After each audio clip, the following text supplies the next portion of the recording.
Praise the Lord. இயேசுவின் ரத்தம் ஜெயம். தினமும் இயேசு நிகழ்ச்சிக்கு உங்களை கர்த்தராகிய இயேசு கிறிஸ்துவின் நாமத்தில் வரவேற்கும். செய்தியின் தலைப்பு, ஆயத்தமாகி கொள்ளுங்கள் அற்புத காலத்தில் நுழைவதற்கு. ஆதார வசனம் ஏசாயா 9:1.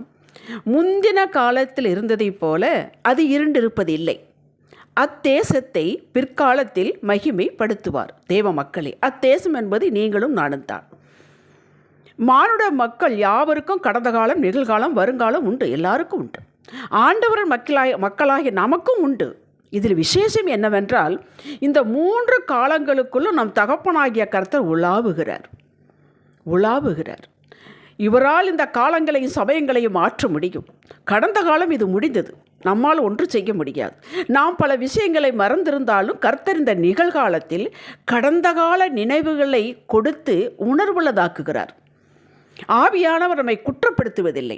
நம் ஆத்மா காயப்பட்டு போகாமல், இப்படி நாம் பேசியிருந்திருக்கக்கூடாது, அங்கே போயிருந்திருக்கக்கூடாது, இதை செய்திருக்க வேண்டும் என்று கடந்த காலத்தில் நிகழ்ந்தவைகளிலிருந்து பாடங்களை, உணர்வுகளை, விழிப்புணர்வை கொடுத்து நிகழ்காலத்தில் ஜாக்கிரதை உள்ளவராக்குகிறார்.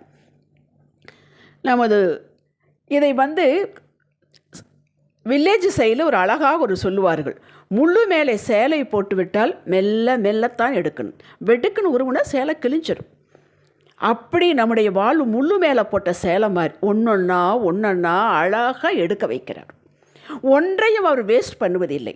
இது ஏன், அது ஏன், எனக்கு மட்டும் ஏன் நடந்தது என்று இந்த நிகழ்காலத்தில் கேளாமல் எல்லாவற்றையும் நியாயத்திலே கொண்டு வந்து நிறுத்துகிறவர், சகலத்தையும் நன்மைக்கு ஏதுவாக நடத்துவரோடு நமது கடந்த காலத்தை பற்றி நாம் பேசலாம்.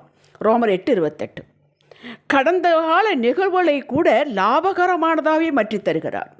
நாம் தவறு செய்திருந்தாலும் சரி, பிசாசனுடைய பொய்யினால் ஏமாற்றப்பட்டிருந்தாலும் சரி, சூழ்நிலைகள் நம்மை வஞ்சித்திருந்தாலும் சரி, எதுவாக இருந்தாலும் கெட்டு போனதை எல்லாம் நமக்கு நன்மையாக மாற்றி தருகிற ஒருவர் உண்டு. அவர் நம்மோடு இருக்கிறார். இருண்டதாகவே இருந்தாலும் அதை தூக்கி எறிவதில்லை. அவர் தொடர்பு படுத்துகிறார் நிகழ்காலத்தோடு. வருங்காலத்தை அறிந்தவர். இப்போது இந்த செய்தியின் மூலம் நம்மோடு பேச விரும்புகிறார். நம் மனதில் ஒரு நெருடல் என்ன? ஒவ்வொரு வருடம் ஜனவரி மாதம் வருகிறது, வாக்குத்தத்தம், ஆண்டு வாக்குத்தத்தம் கொடுக்கிறார்கள். பின் மாதம் வருகிறது, மாத வாக்குத்தத்தம் கொடுக்கிறார்கள். எந்த மாற்றமும் இல்லையே, வாக்குத்தத்தங்கள் மாறி மாறி வருகிறது என்று மனதிலேயே புடுங்கிக் கொண்டிருக்க அன்பு உள்ளங்களே, இருக்கட்டும், அப்படியே இருக்கட்டும். நமக்கு பெரிய வித்தியாசங்கள் காணும்படியாக இல்லை என்றாலும் வருங்காலத்தை நோக்கி அழைத்து செல்லும் கர்த்தர் நம்முள்ளே சின்ன சின்ன மாற்றங்களை செய்துள்ளார். அவைகள் நமக்கே தெரியும். முதல் மாற்றம், தினப்படி வருகிற காரியங்களை ஏற்றுக்கொண்டோம். இது ஏற்றுக்கொண்டுதான் ஆக வேண்டும் என்று. பிசாசின் பொய்யிற்கு விலகிவிட்டோம். யெகோவா ஈரே பார்த்து கொள்வார் என்ற தைரியம் வந்துவிட்டது. அவருடைய கிருபாசனத்திற்கு தைரியமாக சேர்ந்து விட்டோம். உயிரை மாத்திரம் நமக்கு தப்புவித்து கொண்டே இதுவரை வந்திருக்கிறார். யோசித்து பாருங்கள். பெரிய காரியங்கள் நமக்கு நடக்காவிட்டால் இந்த ஜீவன் தப்பித்து கொண்டே வந்திருக்கிறது. ஆனால் நாம் இதுவரை எத்தனையோ காரியம் நம்மை விட்டு பிள்ளைகள் படிக்கிறார்கள், திருமணம் நடக்குது, ஏதோ நடந்து கொண்டு தான் இருக்கிறது. பெரிய அளவில் முன்னேற்றம் இல்லை என்றாலும் உயிரோடு இருக்கிறோம், எல்லாம் சேர்ந்து இருக்கிறோம். நம் ஜீவன் கர்த்தருக்குள் மறைத்து வைக்கப்பட்டிருக்கிறது. அதை ஒருவனும் தொட அவர் அனுமதிக்கவில்லை. ஜீவன் தப்பித்து கொண்டே வந்திருக்கிறது. அதுதாங்க லாபம் இதுவரையில் நமக்கு. யோபுக்கு ஜீவனை மட்டும் தொடாமல் பார்த்து கொண்டார். அவனுக்கு இருண்ட காலம்தான், பின் மகிமையின் வாழ்வை காட்டினார். யோபு 42 நமக்கும் 42 உண்டு. நமக்கும் ஒரு 3ஆம் நாள் உண்டு. அதைத்தான் இந்த செய்தி சொல்லுகிறது. நீங்கள் நம்புங்கள். நம்மை பிற்காலத்தில், அதாவது அவர் குறித்த காலத்தில், இதுதான் ஏற்ற காலம், மகிமையான வாழ்வை கொடுத்து இதுவரை நம்மை பார்த்து இவர்கள் குட் ஃபார் நத்திங்க என்றவர்கள், நெருங்கிய சொந்தமாக இருந்தாலும் தூரத்து சொந்தமுங்க என்றவர்கள், திரும்பியே பார்க்காமல் நம்மை ஈனமாக நடத்தினவர்கள், மதிப்பு கொடுக்காமல் நடத்தினவர்கள், கண்டுகொள்ளாமல் போனவர்கள், நம்மை கருவேப்பிலை போல தூக்கி எறிந்தவர்கள், நம் நினைவே இல்லாதவர்கள் அத்தனை பேர் இவனா, இவளா, இவர்களா என்று வாய் பேச முடியாமல் கண் விழி பிதுங்க பார்க்க வைக்கப் போகிறார். அதுதான் மகிமையின் காலம். நம்புங்கள். மகிமைப்படுத்த போகிறார். தான் மகிமைப்பட போகிறார். நம்மளை உயர்த்தி வைத்து ஆச்சரியப்படும் வைத்து தூக்கி எறிந்து தனக்கு வேண்டும் என்று எடுத்துக்கொண்டார். அந்த லிஸ்ட்டில் தாங்க நம்மெல்லாம் வர்றோம். நம்பினவர்களது கண்டிப்பாக நடக்கும். நான் விசுவாசிக்கிறேன். அந்த மகிமையின் காலம் கிட்ட கிட்ட நெருங்கி வந்து விட்டது. வருங்காலத்தை கையில் வைத்து இருப்பதுதான் சொல்லுகிறார் உங்களையும் என்னையும் பார்த்து, என் ஜனம் இனி சிறுமைப்படுவதில்லை. நீங்கள் தான் துக்க நாட்கள் முடிந்து போயிற்று. உங்கள் முந்தின சீரை பார்க்கல் உங்களுக்கு நற்சீர் உண்டாக செய்வேன். நான் தான் சொன்னேன், திட்டமிட்டேன், செய்து முடிப்பேன். இதை தடுக்க எந்த சக்தியாலும் முடியாது என்கிறார். சொன்னவர் யார்? வானத்தையும் பூமியும் படைத்தவர், நம்மை படைத்தவர், காலங்களை படைத்தவர். நம் காலங்கள் அவருடைய கரத்தில் இருக்கிறது. ஏன் ஜீவனை மட்டும் மிஞ்சும்படி காத்து கொண்டே வந்தார்? உலகம் நம்மை அற்பமாய் பார்த்தது. உலகம் அந்த நேரத்தில் என்ன இருக்கிறதோ அதை வைத்து தான் நிர்ணயிக்கும், மதிப்பு கொடுக்கும். கர்த்தரோ வெகு தூரம் இருக்கும் நம்முடைய எதிர்காலத்தை பார்த்தவர், கணித்தவர், திட்டமிட்டு வைத்திருப்பவர். அதை பார்த்தார். நமக்கு அதை போல நம்மை தினமும் பார்க்கிறார். அதை கொடுக்க, சீர்படுத்தி, சிறப்படுத்தி, நிலைநிறுத்த ஆவலும் வைராக்கியம் கொண்டவராகியிருக்கிறார்.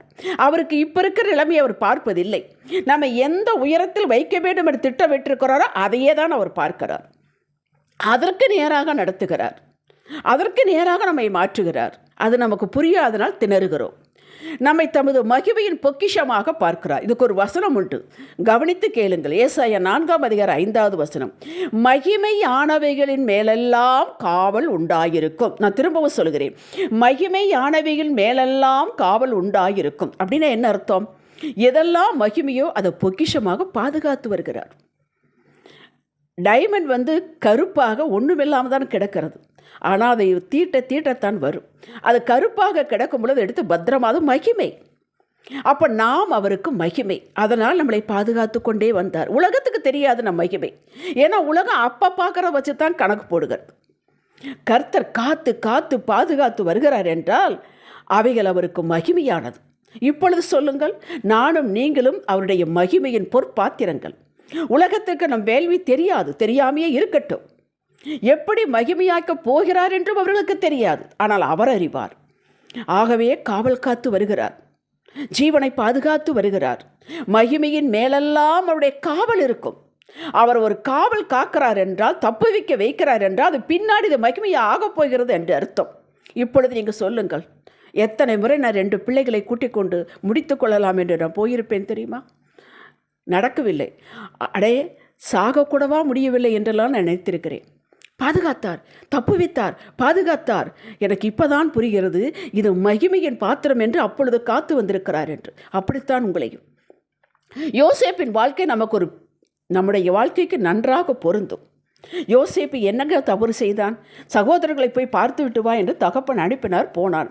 அங்கே தனக்கு உருண்ட காலம் என்று நினைத்தானா? வருகிறது என்று நினைத்தானா? குழியில் போட்டார்கள். கொன்று விட வேண்டும், அவன் காரியத்தை முடித்து விட வேண்டும் என்று தான் 9 பேரும் நினைத்தார்கள். ஒருவன் தான் தப்பித்து விட வேண்டும் நினைத்தான். குழிக்குள்ளே கிடக்கிறான். அந்த இஸ்மவேலர்களோடு இவர்கள் பேசுகிறார்கள், பேரம் பேசுகிறார் 20 வெள்ளிக்காசுக்கு. அந்த பிள்ளை கேட்டுக்கொண்டு தானே இருந்திருக்கும். கொண்டு வந்தார்கள், ஒரு இடத்தில் வைத்தார்கள். அடிமைத்தன வேலை செய்தான். அங்கேயும் செய்யாத குற்றத்திற்கு சிறைவாசம். யோசித்து பாருங்கள் அவனுடைய இருண்ட காலத்தை. அவன் ஜீவனை மட்டும் தப்பித்து வைத்து கொண்டே வந்தார். அந்த எகிப்திற்கும் தெரியாத அவனுடைய மகிமை, அந்த சகோதரர்களுக்கும் தெரியாது இது மகிமையின் பாத்திரம் என்று. ஒரு நாள் வந்தது. பார்வோனுக்கு சொப்பனை கொடுத்ததெல்லாம் உங்களுக்கு தெரியும். ஒரே நாளில் உயர்த்தினார், மகிமையாய் வெளியே கொண்டு வந்தார். அவன் சொல்லுகிறான், ஆதியாகும் 41:51 வருத்தம் யாவையும் மறக்கும்படி, தகப்பன் வீட்டை குறித்த வருத்தம் யாவையும் மறக்கும்படி கர்த்தர் செய்தார் என்று.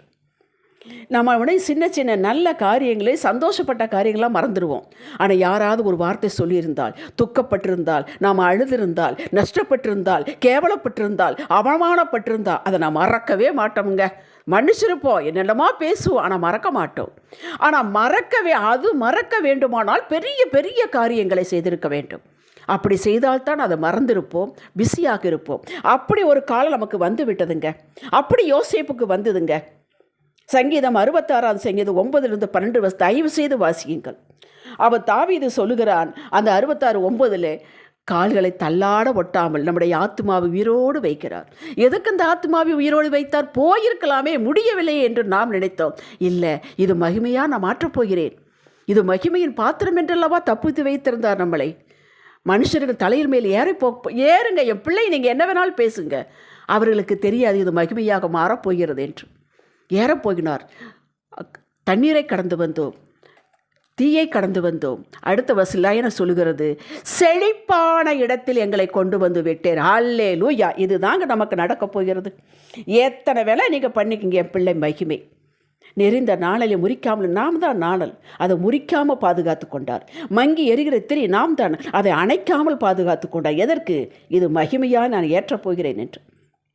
உலகத்தாருக்கு தெரியாது, நமக்கும் புரியவில்லை. ஆனால் இன்று எழும்புங்கள், அந்த மகிமையின் காலத்திற்குள் கொண்டு வந்து விட்டார். ஆகவே தான் இந்த செய்தியை கேட்க வைக்கிறார். தாவீது ராஜாவாக அரியணை ஏறினதும் சவுல் துரத்தினது, காட்டுக்குள்ளே போனது, சாப்பாடு இல்லாமல் அலைஞ்சது, எல்லாரும் ஏமாற்றப்பட்டது, கொள்ள கொண்டு போனது, அதை நினச்சி அழுதுட்டு இருந்தானா? இல்லையே, அவ்வளவு பிஸி. அப்படி மறக்கும் அளவுக்கு நமக்கு ஆண்டவர் சந்தோஷத்தை கொடுக்க போகிறார். யோசேப்பு எகிப்திற்கு அதிபதியானதும் குழியில் போட்டதை 20 வெள்ளிக்காசுக்கு விற்று போட்டதை சிறைவாசம் நினைத்தது, இதையெல்லாம் நினைச்சானா? மறந்து விட்டான். அப்போ மறக்கும் அளவுக்கு நமக்கு அந்த மகிமையின் காலம் வந்து விட்டது. அப்படி நீங்களும் நானும் அந்த மகிமையின் காலத்திற்கு காலடி எடுத்து வைத்து விட்டோம். வயதை பார்க்காதீர்கள், உங்கள் திறமையை பார்க்காதீர்கள், உங்கள் அந்தஸ்தை பார்க்காதீர்கள், மகிமையானவரையே நோக்கி பாருங்கள். அவர் நம்மை மகிமையின் என்று கையில் எடுத்துக்கொள்ளும் பொழுது நாம் நம்மை கீழாக பார்க்கக்கூடாது. அவரது வைராக்கி அதை செய்து முடிக்கும். ஜெபிக்கலாம். தகப்பனே, கடந்ததை நினைத்து கலங்கி கொண்டிருக்கிறது விட்டு நீர் தரும் அந்த மகிமையை, உயர்வை, கனத்தை நினைத்து மகிழ்ந்து இருக்கும்படி உமது வார்த்தை எங்களை உயிர்ப்பிக்கிறது. ஆண்டவரே, எந்த மணி நேரம் அந்த மகிமையை நேரத்திற்குள் அழைத்து கொண்டு போகிறீர் என்பதை எதிர்பார்த்து ஸ்தோத்திரம் செலுத்தி காத்திருக்கிறோம். பிரகாசம் அடைவோம். இயேசுவின் நாமத்தில் அறிக்கை செய்கிறவர்கள் அருமை பிதாவே. இன்றைய சிந்தனைக்கு, கர்த்தர் அடியாளை மகிமையின் பொக்கிஷமாகவே பார்ப்பதால் நானும் அப்படித்தான் என் வாழ்வை பார்ப்பேன். ஆமேன். அல்லேலூயா.